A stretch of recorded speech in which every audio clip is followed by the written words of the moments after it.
The Fontainebleau Las Vegas stopped construction in July 2009, with the tower at 70% completion, approximately $2 billion spent, 3,800 rooms framed, and enough concrete poured to understand exactly what the building was going to be, which made what happened next the most forensically precise construction loan failure in the history of American hospitality development.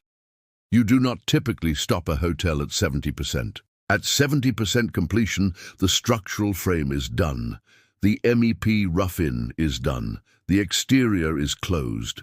The building is already a building in every meaningful physical sense. Stopping at 70% does not save money in any way that makes financial sense as a construction decision. You stop at 70% because you have run out of money and the lender will not give you more. Not because the project has failed commercially, not because Las Vegas has stopped being a viable hotel market, but because the credit market that agreed to fund your construction in 2007 ceased to exist in 2008, and no amount of commercially viable project economics could reconstitute it. This is the construction loan trap documented in Case File 069, expressed at its most extreme and most visible scale. A building that is unambiguously viable as a hotel in a city that has demonstrated demand for exactly this kind of hotel, stopped not because the demand has disappeared, but because the financing mechanism that was supposed to bridge the gap between groundbreaking and opening has collapsed under conditions that had nothing to do with the Fontainebleau, Las Vegas, or the hospitality industry. Subscribe now, because this is the case file that makes the construction loan trap's theoretical framework concrete, in the most literal sense possible. The Fontainebleau Las Vegas was conceived in 2005 by developer Jeffrey Soffer as the northern anchor of a Las Vegas Strip development corridor that the casino resort industry's sustained post-9/11 recovery had made appear both commercially rational and financially achievable at virtually any scale of ambition. The project's scale was extraordinary, even by Las Vegas standards. 3,115 rooms across a 63-story tower, 550,000 square feet of casino floor, 300,000 square feet of convention space, multiple celebrity chef restaurants, a rooftop beach club, and a spa complex designed to establish the Fontainebleau brand, already iconic through its Miami Beach property, as the dominant luxury address on the Northern Strip.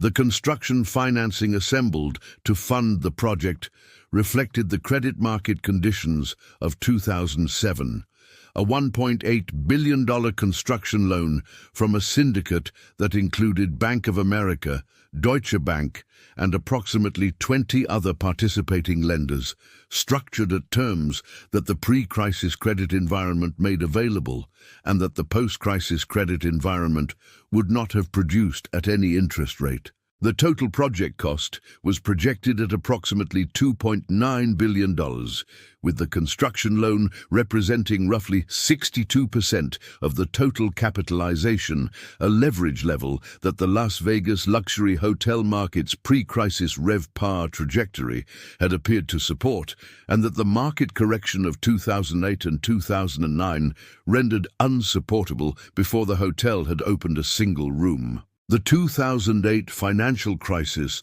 did not cause the Fontainebleau Las Vegas to fail as a hotel concept. It caused the Fontainebleau Las Vegas to fail as a construction financing transaction. The distinction matters enormously because the subsequent history of the building demonstrates that the hotel concept was sound.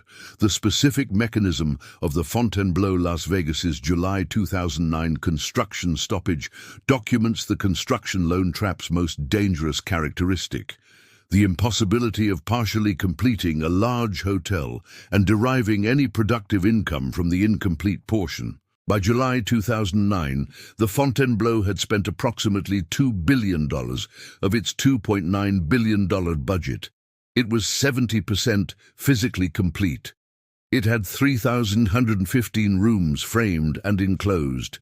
It had the casino floor roughed in. It had the convention center structure complete. It had the exterior curtain wall installed on most of the tower. What it did not have was a path to the approximately $900 million in additional construction financing required to reach completion.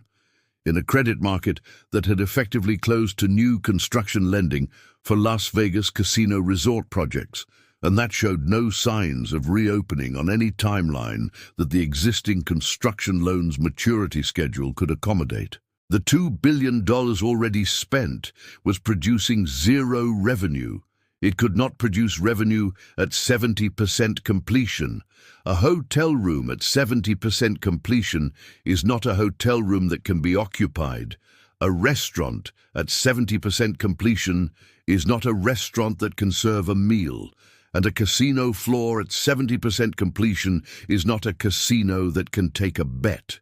The construction loan trap this channel identified in case file 069 states that the most ambitious buildings are most exposed to construction period financial failure, not because their commercial thesis is weaker, but because their longer construction timeline creates more exposure to the credit cycle disruption that can make completion financing unavailable.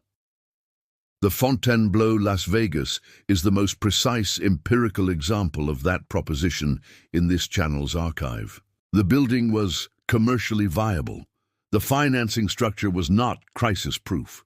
The combination of those two facts produced a $2 billion structure sitting empty in the Las Vegas desert for 5 years. The Fontainebleau Las Vegas filed for Chapter 11 bankruptcy in June 2009, 1 month before the formal construction stoppage, listing approximately $2.9 billion in liabilities.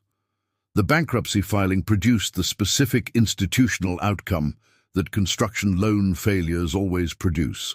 The lenders took control of the asset, assessed its recovery value in the distressed market conditions of 2009, and determined that the most financially rational course of action was to sell the incomplete building rather than fund the additional construction required to complete it. Icahn purchased the Fontainebleau Las Vegas in February 2010 for approximately $150 million, a building that had cost $2 billion to construct to that point, acquired for approximately 7.5 cents on the dollar. The purchase price was not a reflection of the building's commercial potential.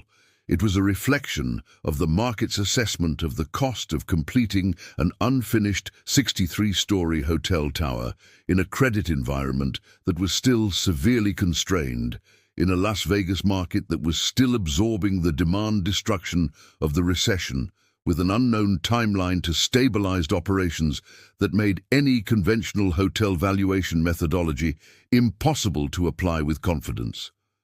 The building sat empty for another decade, through multiple ownership transitions, before Koch Industries-backed entity acquired the project in 2021 and ultimately completed the construction and opened the property in 2023 as Fontainebleau Las Vegas.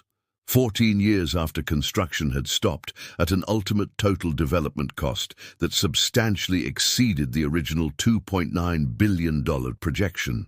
The hotel that opened in 2023 validated the commercial thesis that had justified the original 2005 development decision. The 2023 opening said nothing about whether the original financing structure had been sound. Those are different questions. The Fontainebleau Las Vegas's 14-year journey from construction freeze to grand opening is the evidence that the answer to the second question was no, independent of the answer to the first. The Fontainebleau Las Vegas case reveals, in the context of this channel's 87 case archive, the specific pathology that makes the construction loan trap more dangerous than any operational debt structure failure this channel has documented. A fully operational hotel in financial distress retains its income-generating capacity while it seeks resolution. An unfinished hotel in financial distress generates nothing, costs substantial maintenance expense to preserve, and declines in value with every year it remains incomplete. The $150 million Icahn acquisition price, against $2 billion in construction costs already spent, is the most precise available measurement of the value destruction that construction period financial failure produces relative to operational period financial failure. No hotel in this channel's archive has experienced a comparable ratio of recovery value to invested capital. The 14-year gap between the 2009 construction freeze and the 2023 opening is the most precise available measurement of the timeline cost of getting the financing structure wrong in a construction loan context. The hotel is beautiful. The math that got it there was, for a long time, catastrophically broken. The next case file examines what happens when you get the math right from the beginning. Not through superior financial engineering, but through a fundamentally different relationship between the hotel and the capital structure it carries. This content was developed using artificial intelligence tools as part of the research, writing, and production process. All AI-generated material was subject to human review, editorial intervention, and approval before publication.